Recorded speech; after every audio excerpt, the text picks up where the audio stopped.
నమస్తే, నేను లక్ష్మణ్. ఆంధ్రప్రదేశ్లో ఆడదాం ఆంధ్ర అంటూ పెద్ద ఎత్తున జగన్మోహన్ రెడ్డి గారు ఒక కార్యక్రమాన్ని తీసుకొచ్చారు. యువతను మభ్యపెట్టే విధంగా ఇలాంటి కార్యక్రమాలు పెడుతున్నారు తప్ప దానివల్ల యువతకు కానీ అక్కడున్న ప్రజలకు కానీ ఒరిగేది లేదని చెప్పి తెలుగుదేశం పార్టీ పెద్ద ఎత్తున ఆరోపిస్తుంది. ఇదే అంశంపైన కామన్ మ్యాన్ ఏపీ నుంచి మనతో స్టూడియోలో అందుబాటులో ఉన్నారు. ఆయనతో మాట్లాడే ప్రయత్నం చేద్దాం. సార్ నమస్తే. నమస్తే అండి. జగన్మోహన్ రెడ్డి గారు ఆడదాం ఆంధ్రాని ఒక కార్యక్రమాన్ని తీసుకొచ్చారు. యువతని మిగతా అక్కడున్న నిరుద్యోగుల్ని దాంట్లో మిళితం చేసి గేమ్స్ ఆడిస్తున్నారు. దీని మీద తెలుగుదేశం అయితేనే జనసేన అయితే పెద్ద ఎత్తున ఆరోపణలు చేస్తుంది. ఎందుకంటారు? ఒకటండి, ఇప్పుడు రాష్ట్రంలో కావాల్సింది యువతకి ఆటలు కాదు, ఉపాధి ఉద్యోగ అవకాశాలు, ఫీజు రియంబర్స్మెంట్, ఇంకా అదేవిధంగా ఈయన ఇస్తానన్న హామీలు, ఇస్తానన్న ఉద్యోగాలు ఇవ్వలేదు, అవి కావాలి యువతకి. అంతేగాని ఆడుదాం ఆంధ్ర అని కాదు. నేను నిన్నే ఒక ఆర్టికల్ కూడా చదివాను. ఏమనంటే ఒకప్పుడు కొంతమంది రోమన్ చక్రవర్తి ఇలాంటి కొంతమంది రాజులు వాళ్ళు చేసింది ఏమి లేక, యువతకు వాళ్ళు ఇచ్చి ఏం చేయలేక ఈ విధంగా గేములు పెట్టి ఏదో 10 రూపాయల గిఫ్ట్లు ఇచ్చి వాళ్ళందరినీ దాంట్లో మీరు ఈ విధంగా గెలిచారని చెప్పి దాంట్లో మభ్యపెట్టి గెలిచేవాళ్ళు అన్నట్టుగా. ఈ విధంగా ఈరోజు ఆంధ్రప్రదేశ్ రాష్ట్రంలో ఏమైపోయిందంటే పరిస్థితి, జగన్మోహన్ రెడ్డి గారు అనేక హామీలు ఇచ్చారు యువతకి. 2019 ఎన్నికల్లో జగన్మోహన్ రెడ్డి గారు అధికారంలోకి రావడంలో కీలక పాత్ర పోషించింది యువత. అది ఎవరు కాదనలేని విషయం. ఆ రోజు యువకుడు జగన్మోహన్ రెడ్డి ఒకే మాట అన్నాడు, నేను యువకుడిని బాగు చేస్తానంటే అందరూ ఆంధ్రప్రదేశ్ యువత అంతా ఆశపడ్డారు. రే యువకుడు అంటారా, చంద్రబాబు నాయుడు కంటే బాగా చేస్తాడంటారా, మన భవిష్యత్తులో మారతాయంట, మన తలరాతలు మారతాయంట అని చెప్పి ఆ రోజు అందరూ ఒకే తాటిపైన ఏమనుకున్నారు, చంద్రబాబు నాయుడు పోతే పోయాడు, జగన్మోహన్ రెడ్డిని గెలిపిద్దామని ఓట్లు వేశారు. ఆ రోజు ఓట్లు వేసిన తర్వాత జగన్మోహన్ రెడ్డి గారు అధికారంలోకి వచ్చిన తర్వాత యువతని నట్టేట ముంచాడు. ఏ విధంగా నట్టేట ముంచాడంటే అండి, జగన్మోహన్ రెడ్డి గారు ప్రతిపక్షంలో ఉండేటప్పుడు ఊరూరు బహిరంగ పెట్టి చేతులు జిప్పుతూ తిరుగుతూ ఏమన్నాడు తెలుసా, 2,30,000 ఉద్యోగాలు ఇస్తా అన్నాడు. 2,30,000 ఉద్యోగాలు ఈరోజు ఎక్కడిచ్చాడు? ప్రభుత్వ ఉద్యోగాలు, గ్రూప్ 1 గ్రూప్ 2 ఉద్యోగాలు ఇవ్వలేకపోయాడు. ఫెయిల్ అయ్యాడు కదా సీఎంగా ఆయన. ఆ రోజు మాట చెప్పి మాట చేయలేదంటే అతను చేతగాని వ్యక్తే కాదా? చేతగాని వ్యక్తే కదా జగన్మోహన్ రెడ్డి గారు. ఇది కాకుండా ఇంకొకటండి, ఏమన్నాడు, డిఎస్సి ఇస్తా అన్నాడు, ఇవ్వలేదు. జాబ్ క్యాలెండర్ ప్రతి సంవత్సరం జనవరి 1 జాబ్ క్యాలెండర్ అన్నాడు. 4 ఏళ్ళు అయిపోయింది, నువ్వు ఎందుకు జాబ్ క్యాలెండర్ ఇవ్వలేకపోయావు? 1 సంవత్సరం కాకపోతే 1 సంవత్సరం ఇవ్వచ్చు కదా, ఎందుకు ఇవ్వలేకపోయావు? ఫెయిల్ అయ్యాడనే కదా. ఈ విధంగా ఫెయిల్ అయ్యి రాష్ట్రంలో యువత మొత్తం కడుపు మండుతూ ఏమంటే ఈ జగన్మోహన్ రెడ్డి నెట్టైన గద్దె దించాలరా, వీడేంటి, వీడికి మనం అధికారం ఇస్తే మనపైనే ఎత్తుకుచ్చొని మనల్ని అణిచేస్తున్నాడు అని చెప్పి ఆంధ్రప్రదేశ్ రాష్ట్రంలో యువత ఈరోజు మండుతూ ఉన్నారు. ఇప్పుడు గ్రూప్ 2 కూడా నోటిఫికేషన్ ఇవ్వాలని ప్లాన్ చేస్తుంది కదా జగన్మోహన్ రెడ్డి గవర్నమెంట్. అది మీకు కనిపించట్లేదా? ఎప్పుడు ఇచ్చేది? 4 ఏళ్ళు కనపడింది. రేపు ఎన్నికలంటే రేపు ఇస్తావు. అది ఎప్పుడు నోటిఫికేషన్ వచ్చేది, ఎప్పుడు ఎగ్జామ్ జరిగేది, ఎప్పుడు రిజల్ట్ వచ్చేది, ఎప్పుడు పోస్టింగ్ వచ్చేది? 3 నెలలు ఎలక్షన్ నోటిఫికేషన్ ఇచ్చినప్పుడు నీ ఎన్నికల జాబ్ క్యాలెండర్ నోటిఫికేషన్ ఇస్తావా? సిగ్గుండాలి. నువ్వు చేతగాకి ఈరోజు ఓట్ల కోసం అడుగుతా ఉన్నాడండి. మళ్ళీ రేపు అధికారంలోకి వచ్చిన తర్వాత చేసేది ఏముండదు. నిజంగా జగన్మోహన్ రెడ్డికి పేదోళ్ళంటే చులకన, చిన్న చూపు. జగన్మోహన్ రెడ్డి పెత్తందారుడు, ఊరికి ఒక ప్యాలెస్ ఉండే పెత్తందారుడు. ఎందుకంటే ఆయన కూతుర్లు మాత్రం విదేశాల్లో చదువుకోవాలి, పేదోడికి మాత్రం పీజీ విద్యార్థికి ఫీజు రియంబర్స్మెంట్ ఇవ్వడు. ఇదేమి రాజకీయం అన్నా? ఇదేమి రాజకీయం? నీకు నిజంగా చిత్తశుద్ధి ఉంటే ప్రతి మీటింగ్లో మీ బిడ్డ అంటా ఉంటాడు కదా.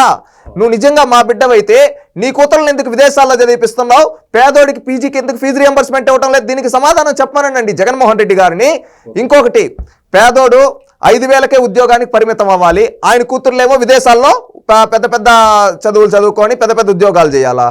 నీకు నిజంగా చిత్తశుద్ధి ఉంటే మా బిడ్డ అంటున్నావు కదా, మా బిడ్డ అన్నప్పుడు మీ బిడ్డలను కూడా మా బిడ్డల్లా చూడాలి కదా.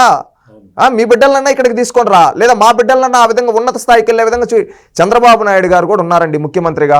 చంద్రబాబు నాయుడు గారు ముఖ్యమంత్రిగా ఉన్నప్పుడు ఆయన ఏమనుకున్నాడు, నా బిడ్డ ఒకటే కాదు చదువుకోవడం, రాష్ట్రంలో అందరూ చదువుకోవాలని ఆ రోజు చదువుల పండుగ అనే ప్రోగ్రాం తీసుకొని వచ్చి 10,000 సంఖ్యలో ఉన్న స్కూళ్ళని 1,000 సంఖ్యలోకి పెంచాడు.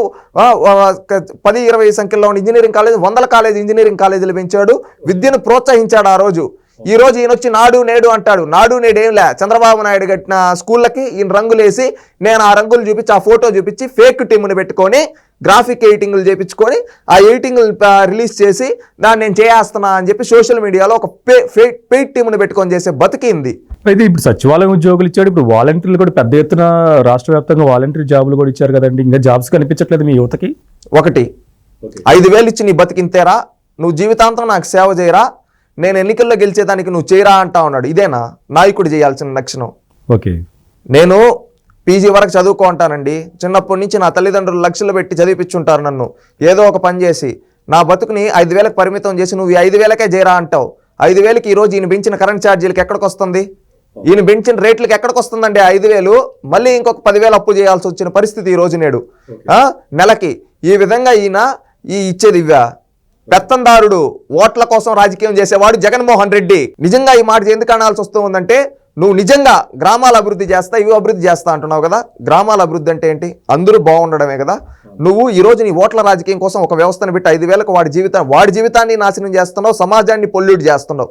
నీకు నిజంగా చిత్తశుద్ధి ఉంటే, నువ్వు నిజంగా చదువుకున్నాడు అయితే, ఇప్పుడు నేను MBA చేశా, నా క్వాలిఫికేషన్కి తగ్గ ఉద్యోగం నాకు చూపి, నా క్వాలిఫికేషన్ తగ్గ ఉద్యోగం చూపిస్తే నేను నెలకి 40,000 50,000 సంపాదించుకుంటా, నా మేధస్సుకు తగినంత సంపాదించుకుంటా. నేను సంపాదించుకునేది నా కుటుంబానికి ఖర్చు పెడతా, నా కుటుంబానికి మిగిలింది నా చుట్టుపక్కల నా పరిసరాలను అభివృద్ధి చేసుకుంటే ఒక మంచి ఇల్లు కట్టుకోవడం, నా చుట్టూ ఒకటి ఖర్చుకో, ఒక కారు కొనుక్కోవడము, ఒక మంచి బిజినెస్ స్టార్ట్ చేయడం. ఈ విధంగా ఒక ఊర్లో 100 మంది ఉన్నారు, 100 మంది చదువుకుంటారు, 100 మందికి ఉద్యోగాలు వస్తాయి, 100 మంది మంచిగా వాడి చుట్టుపక్కల పరిసరాలను అభివృద్ధి చేసుకుంటాడు. ఆటోమేటిక్గా ఊరు అభివృద్ధి చెందుతుంది, గ్రామ స్వరాజ్యం వస్తుంది. నిజంగా అదే విధంగా ప్రతి ఒక్కరు అభివృద్ధి, ఆ ప్రాంతాలు ఆటోమేటిక్గా అభివృద్ధి చెందుతాయి. అప్పుడు ప్రభుత్వం నాకేంటి ఇచ్చేది? నేనే ప్రభుత్వానికి ట్యాక్స్ కడతా. అవును, ఇప్పుడు ఆడదాం ఆంధ్రాలో మంత్రి రోజా గారు, జగన్మోహన్ రెడ్డి గారు క్రికెట్ ఆడారు, యువతను ఎంకరేజ్ చేస్తున్నారు. వాళ్ళు కూడా క్రీడల్లో కూడా ఉత్సాహంగా పాల్గొంటున్నట్టు కనిపిస్తున్నారు కదా. మీరు ఎందుకు ఆ విధంగా కనిపించట్లేదు మీకు దాంట్లో? క్రీడలు చేయాలండి, ఎంతవరకు చేయాలి? భవిష్యత్తు బాగుంటే ఆ తర్వాత నువ్వు ఆడదాం ఆంధ్ర పెట్టి ఇంకొకటి పెట్టు. భవిష్యత్తు అంతా నాశనం చేసి ఆటలాడుకోరా, ఎలక్షన్ల ముందు నీ ఓట్ల రాజకీయం కోసం ఆడదామని చెప్పి వాళ్ళ జీవితాలతో ఆడుకుంటున్నావు నువ్వు. ఇంకొక మంత్రి అంటాడు ఎక్కువ మంది చదువుకోవడం వల్ల ఉద్యోగాలు లేవని. ఎక్కువ మంది చదువుకోవడం వల్ల ఉద్యోగాలు లేవా? ఒక మంత్రిగా నువ్వు ఆ మాట చెప్పడానికి సిగ్గుపడాలి. బొత్స సత్యనారాయణ గారు విద్యాశాఖ మంత్రిగా ఉన్న మాట చెప్పడానికి సిగ్గుండాలి. ఈయన ఏమంటున్నాడు? చదువుకోవద్దని మెసేజ్ ఇస్తున్నాడా? వీళ్ళు పేదలను మారుస్తారా? ఇలాంటి ముఖ్యమంత్రిని గద్దె దించడానికి రాష్ట్రంలో యువత ఏకతాటిపైకి వచ్చి జగన్మోహన్ రెడ్డి, పెత్తందారుడు జగన్మోహన్ రెడ్డిని భూస్థాపితం చేస్తారు, గుర్తుపెట్టుకోండి. ఎందుకంటే పేదవింటి బిడ్డల్ని కూలి పనులకు పంపిస్తూ తన బిడ్డల్ని విదేశాల్లో పెట్టుకున్నాడు. ఈడు మా బిడ్డ అని చెప్పి జనాల్లో ఒక ఆగ్రహం వ్యక్తమవుతోంది. అది నేను చెప్పదలుచుకున్నాను. ఇది మొత్తానికి ఆంధ్రప్రదేశ్లో ఆడదాం ఆంధ్ర యొక్క పరిస్థితి, యువతను ఏ విధంగా దిగజార్చి వాళ్ళ యొక్క ఆలోచనలు కానీ వాళ్ళ యొక్క చదువులను కానీ ఏ విధంగా ఈ ప్రభుత్వం పరిగణలో తీసుకొని వాళ్ళకి ఉద్యోగాలు ఇస్తున్న అంశాలు కూడా ప్రతి ఒక్కటి కామన్ మ్యాన్లు ప్రతి ఒక్కరూ ఆలోచిస్తున్న పరిస్థితి. మరొక అంశంతో మళ్ళీ కలుద్దాం.